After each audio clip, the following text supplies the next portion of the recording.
Hello, hello. So, nandito tayo sa ating luya sa area 2. Ayan, i-harvest natin ngayon ito. Mag-harvest na tayo ngayon, guys. So, ayan o. Pakita ko sa inyo. Ayan, mag-harvest na tayo dito. Kahit na meron pa tong dahon niya, pero pwede na. Kasi ayan o, nalanta na. Ayan, natatanggal na yung dahon niya. So, mag-harvest tayo dito ngayon, guys. Ito, guys, ay hindi natin kinapon ito. Hindi natin tinanggalan ng kapon.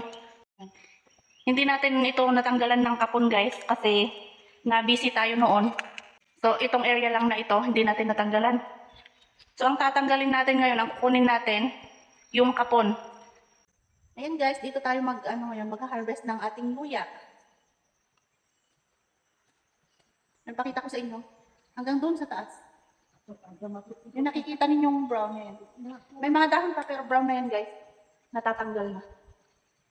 Yun. Nakikita na yung mga mga laman kita.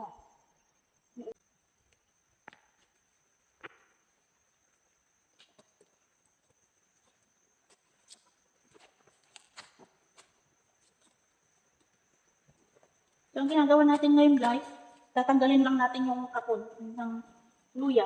Dahil ito guys yung hindi natin natanggalan ng kapon noon. So, yung kapon lang ang tatanggalin natin. Ito yung tinanim natin noon. Ayan. Tapos ito na yung yung tubo niya.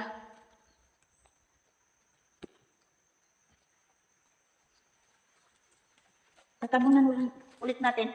Hindi muna natin tatanggalin yung luya. Yung bagong tubo. Kasi wala pa tayong pagtatanman.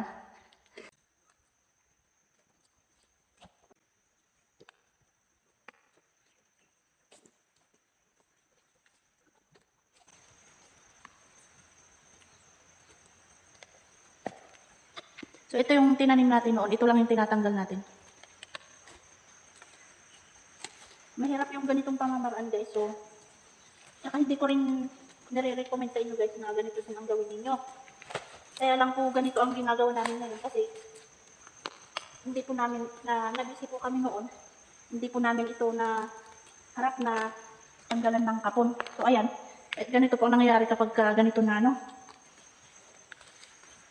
mature na ang luya, saka natin tatanggalan ng kapon kasi nasa ilalim yan. Kapag hinukay mo, na siya, nababali. Ayan o. So, pinapakita ko lang sa inyo guys para alam niyo kung ano ang diferensya ng nakapon na luya at saka sa hindi.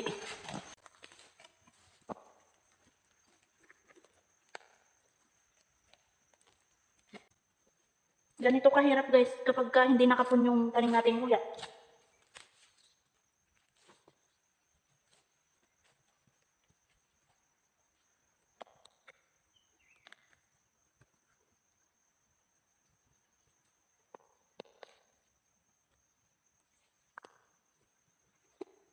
Ayun guys, napuputol.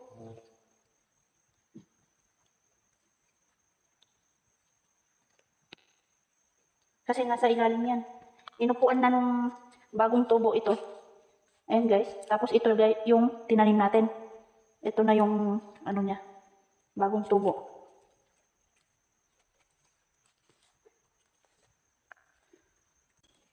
So hindi muna natin tatanggalin ito lahat. Yung kapon lang ang tatanggalin natin. Ititira natin itong gadang. Ang tawag namin dito guys ay gadang. Yung bagong tubo.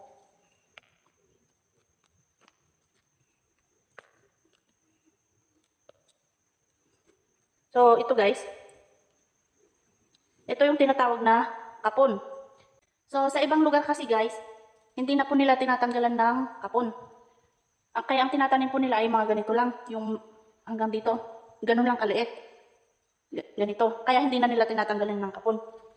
Pero sa amin kasi guys, mga ganito kalalaki yung tinatanim namin. So, kapag hindi mo yan tinanggal, sayang din. So, ito po yung tinanim natin nung nung taniman ng luya. Ang kagandahan po kasi kapag tinatanggal po natin yung kapon, kapag binenta po natin yung ito, mahal po ito kasi sa market. Umaabot po ito ng mga nasa 100, 120, ganun po ang presyohan ng kapon. So kapag naibenta mo po ito ng 120, 100 ganun, kapag yung panahon ng kapon, mahal po, makakabawi ka na po sa mga gastos mo kapag binenta mo ang kapon.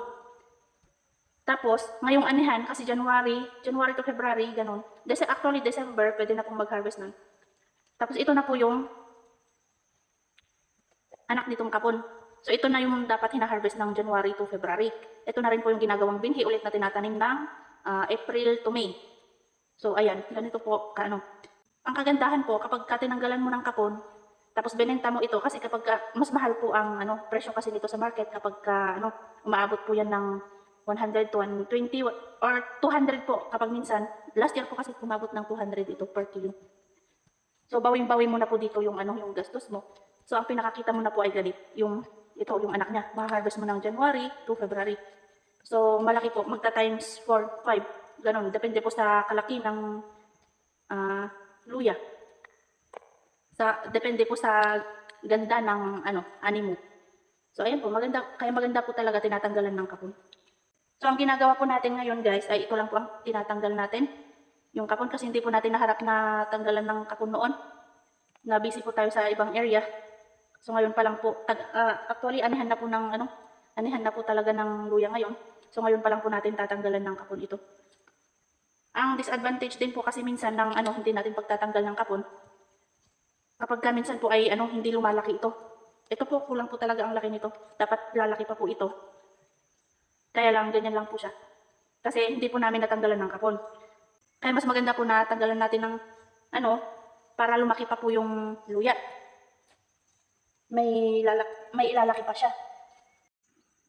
So, ayan guys, yung anak ng luya. Anak na nung tinanggal natin kapon. So, hindi po muna natin tatanggalin yan kasi wala pa po tayong pagtatanman nito. So, pinapakita ko lang ito guys sa inyo. Pero hindi ko po nire-recommend na ganito din ang gawin niyo. Kasi hindi po talaga ganito ang style ng pag-ano ng luya. Para alam din po ninyo kung anong itsura ng yung hindi natatanggalan ng kapon. So, ayan.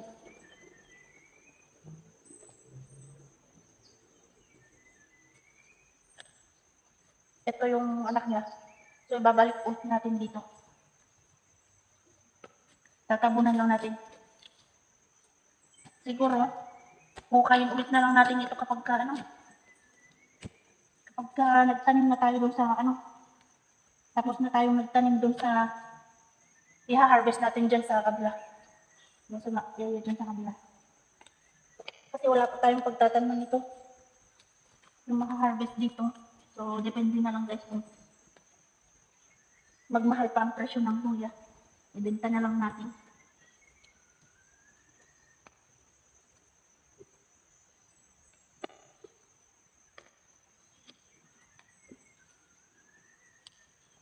So, mga ganito lang kaliliit guys yung tinatanim namin. Ganyan. SS. Semi-small.